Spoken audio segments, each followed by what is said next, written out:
You know, if governments are hiding something and they don't know, or they don't want us to know about it, there's probably a good reason why we should know about it. You know, it's like all of us in this room tonight, we're all interested in the subject, we're all on the same level, we all want answers. We just want to know what's going on. And if there are people in government who do know what's going on, or at least have a good idea, and they have at least some hard data to back up their beliefs, etc., then I don't see why we should be kept in the dark. That's why I go poking my nose in where it's probably not wanted. So, but hence what I'm going to be talking about tonight.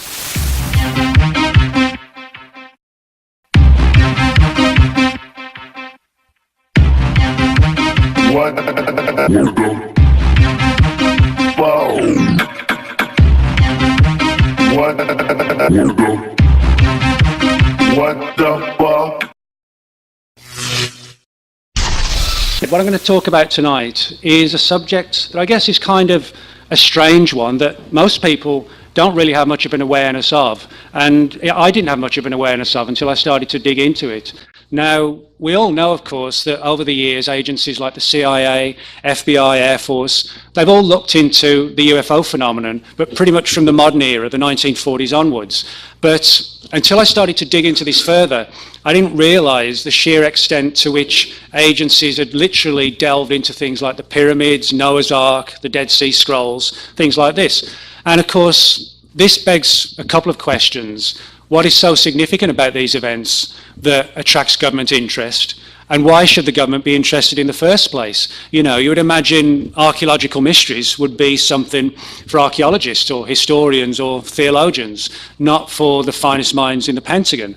And so I guess the battle was on for me to try and figure out what was going on and why. And to give you some sort of background as to how and why I do this sort of research that chiefly sort of focuses on what governments know about UFOs and related topics. My father was in the British Royal Air Force and he worked on radar. He was a radar mechanic. And he was involved in several UFO incidents back in 1952 at the height of a NATO exercise called Mainbrace. And my dad was stationed at a base on the east coast of England called RAF Neatishead. And over the course of 3 or 4 nights in September 52, the radar personnel who were on duty reported tracking on the radar scopes these high-flying, fast-moving objects that nobody seemed to know what they were. But the first thought was, well, you know, it's the height of the Cold War, so it's got to be the Russians. You know, they've got to be launching some sneak attack or testing the defences of the nation to see if we could withstand an attack. So aircraft were scrambled from a nearby Air Force base, and the pilots reported seeing these. They didn't describe them as like classic flying saucers. They described seeing these very brightly lit objects. You kind of imagine a camera flash, where when you see a camera flash, you know, you get this huge sort of silver bright light, and then it goes away. Well, if you imagine a camera flash that just doesn't stop flashing, you know, it's just there all the time. That was the intensity of what they were seeing. But as the guys were tracking these objects on the radar, and as the planes were scrambled to intercept them, they clearly reacted to the presence of the aircraft, and the ground personnel who were working the radar said that as the planes approached them, the objects would shoot away at high speed and kind of play like a game of cat and mouse with them, where there was no outright hostility, but they would literally sort of play left and right hand turns and, as I said, cat and mouse type experiences, as if to sort of test, if you like, the extent to which our aircraft could potentially engage them in some sort of combat. Now, this went on for about 3 days and 3 nights. And there was never any outright hostility, and literally on every occasion all the aircraft were forced to return to base because they were just running out of fuel. They just couldn't stay up in the sky anymore. You know, if they did stay any longer, they'd just sort of fall down into the English Channel. And at the end of these encounters, everybody who was involved, from the radar mechanics like my dad, the radar operators, the pilots, the ground personnel, everybody was reminded of the fact that they'd signed the British government's Official Secrets Act. And the Official Secrets Act, anybody who works in the government has to sign this. And it basically prevents you from speaking about things that might have an effect on national security when you leave the job. So, in other words, it's from the government's perspective, it's like a protective piece of legislation to keep you quiet, if you like. So, when he told me this story, it got me interested for 2 reasons. One, because it was my own father and that, you know, I trusted him and knew that he had a background in the military. But that was the second reason as well. He had this standing and training as a radar mechanic. And of course, radar personnel are trained and taught to know the difference between an aircraft, a helicopter. A lot of people don't know that a very tightly packed flock of birds can actually be picked up on a radar screen, but radar operators are trained to know the difference between these different phenomena, and they can tell a solid object from, you know, an object that is just a mass of birds or whatever. So when he related this to me, I was like, wow, you know, not only do UFOs exist, but it seems that government agencies around the world, and certainly in Britain, they seem to know something about the subjects, but they were trying to keep it under wraps and ensure that nobody was sort of out of the military was going to find out about these cases. And I always think that, you know, if governments are hiding something and they don't know or they don't want us to know about it, there's probably a good reason why we should know about it. And so that has always been my approach, is being that I don't feel personally that government agencies have the right to decide who should know about what potentially could be one of the most important matters facing the human race. You know, why should 10, 20 or 30 people have the right to make that decision? And I think, you know, it's like all of us in this room tonight, we're all interested in the subject, we're all on the same level, we all want answers, we all, you know, have our different theories and ideas. We just want to know what's going on. And if there are people in governments who do know what's going on, or at least have a good idea, and they have at least some hard data to back up their beliefs, etc., then I don't see why we should be kept in the dark. So that's why I go poking my nose in where it's probably not wanted. So, my background is in journalism. I still do a lot of regular, normal journalism today, but I left school, I lived in England until 2001. I live in Dallas now. But I left school in 1982, which is kind of scary, 31 years ago. And I didn't really know what I wanted to do. I wasn't the best student, but I got a job working on a music magazine, a rock music magazine back in England, and did that for a few years. And found I enjoyed working as a journalist. Sort of every day was a little bit different. And after a few years, I thought, well, why not try and combine the interest in UFOs and paranormal, etc., Bigfoot, with investigative journalism. So that's what I've tried to do, is apply regular investigative journalistic techniques that you would use in any situation. You know, if you're doing a story for a newspaper where there's been a local murder in the area or a car accident, you know, investigate this phenomena in exactly the same way and try and gather data, on the record witness testimony, government files and so on. So that's what I've tried to do over the years, and then present the data for people to see. And I always think it's important to present the data as you see it or as you collect it, but not to sort of force feed a particular belief system down people's throats, because, you know, as I said, we're all in this together, you know, but just because I've written books doesn't mean I have any more answers than somebody else who doesn't write books, you know. I don't have much time for this sort of ego-driven angle of, oh, I'm an author, you know, so I'm right. No, all I can do is sort of put the data out for people to see what I found and share it with people, because, as I said, we're all on the same level, we're all looking for answers. And I don't believe in force-feeding my views or conclusions. I prefer to share the data and see if anybody else can then, you know, back it up or come up with their own scenarios that may bolster it or may not. You know, I think the thing we always need to remember still with UFO is that the U still stands for unidentified. You know, we know there's a phenomenon, but is it extraterrestrial? Is it interdimensional? You know, we just really don't know. All we know for sure is that there's something interacting with us that, you know, doesn't come from around here. And so in that sense, I think, from my perspective, the responsible thing to do is sort of share with you the data and the theories and scenarios I've been able to put together, and hopefully, you know, we can have some insights as to what's going on the various topics under consideration. And tonight, as I said, it's going to be a book I had out in 2011 called The Pyramids and the Pentagon. Now, the whole issue behind this book, as I said, is how, why, and for how long, and to what extent government agencies have taken an interest in the mysteries of the past. Now, when I say government agencies, the best way I can describe it, if you kind of imagine Indiana Jones type characters working for the CIA and traveling around the world and investigating things like the Ark of the Covenant and the Holy Grail and stuff like that. That is literally the scenario we're seeing. You know, we're kind of, I guess, used to, we think of the CIA and intelligence agencies, and we think of espionage missions behind the old Iron Curtain at the height of the Cold War, you know, spying on the Russians. We don't necessarily think of people sitting in CIA headquarters poring over the Dead Sea Scrolls. But that is actually literally what we are seeing. So, you know, we're delving into very strange, almost like fringe-like territory that really doesn't fall into one particular category or domain. You know, it's very hard to understand why this is going on. And I'll be the first to admit that a lot of the research that I've uncovered, it's pretty much still in its early stages because so much of it is so new. You know, if you imagine, think of Roswell today, for example, everybody knows about the Roswell case. We imagine 34 years ago when Stan Friedman and Bill Moore started doing research into it, and it was in its infancy.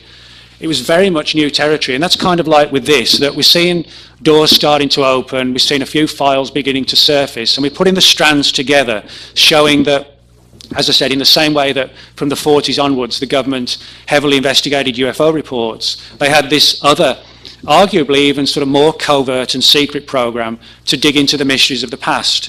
And the more data that I've been able to find, I've been able to come up with what I think is the probable reason why they're looking into these mysteries. And it has nothing to do with archaeology or furthering our knowledge of the history of the human race. That is sort of, they have answered some of those questions, but that's sort of a byproduct to the reason why they're doing the research, which I'll make clear to you. One of the interesting legends that surrounds the construction of Stonehenge, which is something I'll talk about shortly in relation to the government aspect of things, is the theory that they were moved by what today we would call anti-gravity or levitation. Now, the people who used Stonehenge for various ceremonies going back sort of 4,000 or 5,000 years, and there was actually an original settlement there before that goes back about 9,000 years. They have legends and stories about how magicians would tap the stones and they would sort of rise slowly into the air, and they could be pushed very lightly and gently, kind of like, imagine like a rowing boat on the water, you just push it along and it would move with the tide. And that's a story they have connected to Stonehenge. Now, you could say, well, that's just a classic fairy tale or a bit of folklore. But as I'll point out later, we find similar stories all over the place, from Egypt to South America to ancient Rome and ancient Greece. They all have these stories about the stones being moved by something along the lines of levitation. And this sort of got me interested, and I started doing research into a lot of these sort of folkloric legends around the world about how these massive stones were supposedly moved by very alternative means. And when I began digging into that, that's when I first stumbled on this angle that the government was looking into that as well. And that was one thing I never expected to find. You know, I chiefly thought I was going to uncover old documents and, you know, parchments and that sort of thing that somebody had written 3,000 or 4,000 years ago, not to find actual government records on the feasibility of moving stones via something like levitation, which is actually what I did uncover. So that's what set me off, was this sort of research into Stonehenge, and the government angle was a byproduct of doing that research. Now, as far as I've been able to determine, at least, the earliest involvement of the US government in ancient mysteries began in 1947 with the Dead Sea Scrolls. Now, the Dead Sea Scrolls, they're called the Dead Sea Scrolls because they were discovered on the Dead Sea, surprise, surprise, and at a place called Qumran in a series of caves. And they were discovered in 1947. And they're on wide public display today. Anybody can go and see them. But in 1947, well, it was a very interesting year, 1947. You had the Roswell incident. You had Kenneth Arnold's famous UFO encounter that led to the creation of the term flying saucer. 1947 was also the year that the CIA was formed, and it was the same year that the Dead Sea Scrolls were found on the Dead Sea. Now, when the CIA was created, they basically carried on the work of two previous intelligence groups, one of which existed in the Second World War and one post-war. One was called the Office of Strategic Services, the OSS, and the other one was called the Central Intelligence Group. And when the CIA was established, they basically offered jobs to all the guys who had previously been in those two organisations, said, hey, do you want to come on board with this new group we're setting up? And of course a lot of them said, yeah, sure. And one of those who did that was a guy named Miles Copeland. And Miles Copeland had been involved in the US intelligence community way back to the Second World War. And he spent a lot of time in the Middle East, specifically in Damascus. And he headed up the CIA office in Damascus, which operated out of the American embassy in the city as well. And just as an aside, this has nothing to do with it, but Miles Copeland, the chief CIA officer in Damascus, was the father of Stuart Copeland, who was the drummer in the Police. I say it's got nothing to do with with the story. I just thought it's just like one of those weird little things that I uncovered doing the research. So maybe Stuart knows a few secrets, who knows? But anyway, his dad, Miles Copeland, as I said, he ran the CIA office out of Damascus, and many years after he retired, we're talking 1947, he went public, I think it was like early 90s, he spoke about how one particular day somebody came to the embassy, and it was a guy who was described as dressed in like a flowing Bedouin type outfit and carrying some sort of package, and said to the person at the front desk, I need to see someone and speak to somebody about an important matter. And so they referred him to Miles Copeland, who took the guy up into his office and said, you know, what's it all about? And this character sort of, in almost like an over-dramatic, mysterious fashion, opened up this package, and out came tumbling something like, very much like the Dead Sea Scrolls. Now, as I said, the acknowledged Dead Sea Scrolls are on public display today. You can go and see them. They're in a museum. But this particular scroll, which clearly seems to have been one of the original scrolls, obviously didn't make it to the public display. What happened was that it was shown to Miles Copeland, and the guy said to him, well, I need somebody to translate it. You know, this is an important find. Can you help me? And, you know, Copeland, yeah, he'd worked and lived there for a long time, but he certainly wasn't an expert in ancient Middle Eastern languages. But he had a friend and a colleague who was, a guy named Kermit Roosevelt, who did he wasn't an employee of the CIA, but he did a lot of contract research for the CIA and worked for them. So Copeland basically said to this guy, well, yeah, I've got this friend, he can research this, whatever this document is, whatever it says, do you want to come back and then we can give you the answers? And that apparently satisfied the guy, and he just kind of, again, sort of overly mysteriously vanished out the door, and he literally never did come back. It was almost like he wanted to offload this particular scroll, but did so under the guise of wanting answers and promising to come back. So Miles Copeland copied one by one the pages. He just photographed them all and printed off large-scale photographs, sent them to Kermit Roosevelt for analysis. And what happened then was that for some weird reason, that particular scroll became subject to a CIA classified order. That's to say that one of these ancient parchments from however many thousands of years ago entered the CIA, and somebody said, there's something significant about this, and they essentially put a top secret stamp on it. Now, this surprised even Miles Copeland, because like most of us, you know, his first thought is, well, why on earth would the CIA have not just an interest in the scroll, they might want to look at it to try and decipher it for this guy, but why on earth would it then become a matter of national security? That didn't seem to make any sense at all. So he tried to find out more about it and could not get any answers. He never saw the scroll again. He never saw the photographs again. For all intents and purposes, the story was just as dead and buried as the scrolls had been for thousands of years. And it kind of mystified him, and, you know, he didn't really do anything else with it, because what else could he do? And so he just relegated it to one of those weird experiences that occurred during the course of his CIA career. Now, he did hear rumours that the scroll in question supposedly was a very early written version of what eventually became in the Bible, the book of Daniel. And supposedly it related to a lot of things like strange dreams and prophecies and trying to forecast the future and things like this on the part of Daniel. And what's interesting is that, you know, regardless of whether people take these stories literally or not, it was in this very same time period that the CIA began its very early research into things like remote viewing and psychic spying. So I think we can make an argument that if we look at the time frame when the CIA was researching things like ESP and prophecy and psychic spying and things like that, to get hold of an ancient document that actually talked about these very things, but from the perspective of Daniel in the book of Daniel, I think they possibly translated that ancient book to try and give them some sort of understanding of the power of the human mind, because there are clearly parallels between this ancient text and what the CIA was working on in terms of what eventually became its so-called remote viewing program.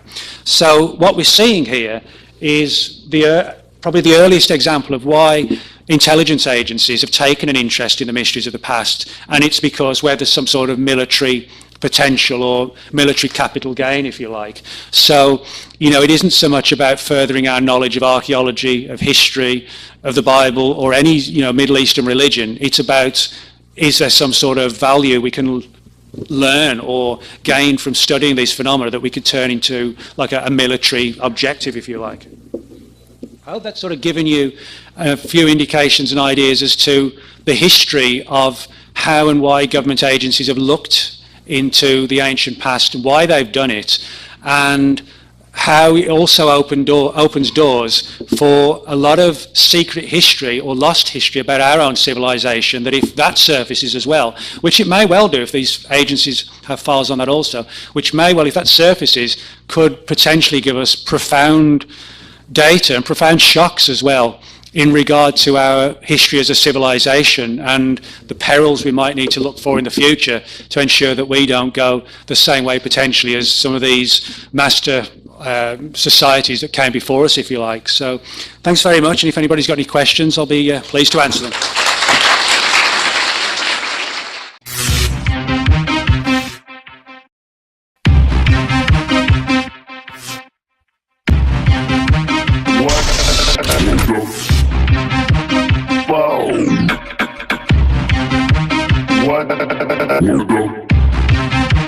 What the fuck?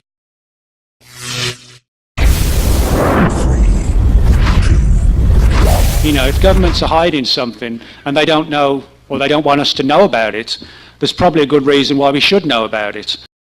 It's like all of us in this room tonight, we're all interested in the subject, we're all on the same level, we all want answers. We just want to know what's going on. And if there are people in government who do know what's going on, or at least have a good idea, and they have at least some hard data to back up their beliefs, etc., then I don't see why we should be kept in the dark. That's why I go poking my nose in where it's probably not wanted. So, but hence what I'm going to be talking about tonight.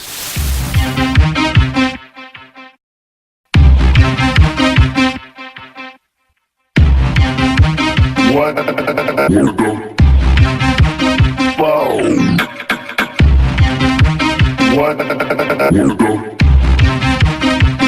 the fuck?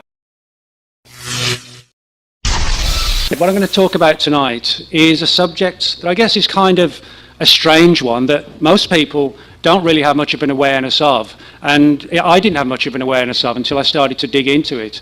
Now, we all know, of course, that over the years, agencies like the CIA, FBI, Air Force, they've all looked into the UFO phenomenon, but pretty much from the modern era, the 1940s onwards.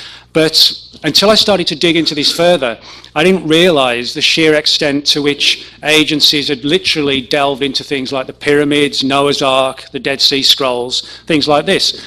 And of course, this begs a couple of questions. What is so significant about these events that attracts government interest? And why should the government be interested in the first place? You would imagine archaeological mysteries would be something for archaeologists or historians or theologians, not for the finest minds in the Pentagon. And so I guess the battle was on for me to try and figure out what was going on and why. And to give you some sort of background as to how and why I do this sort of research that chiefly sort of focuses on what governments know about UFOs and related topics. My father was in the British Royal Air Force, and he worked on radar. He was a radar mechanic, and he was involved in several UFO incidents back in 1952 at the height of a NATO exercise called Mainbrace. And my dad was stationed at a base on the east coast of England called RAF Neatishead. And over the course of 3 or 4 nights in September 52, the radar personnel who were on duty reported tracking on the radar scopes these high-flying, fast-moving objects that nobody seemed to know what they were. But the first thought was, well, it's the height of the Cold War. So it's got to be the Russians. They've got to be launching some sneak attack or testing the defences of the nation to see if we could withstand an attack. So aircraft were scrambled from a nearby Air Force base, and the pilots reported seeing these. They didn't describe them as like classic flying saucers. They described seeing these very brightly lit objects. You kind of imagine a camera flash where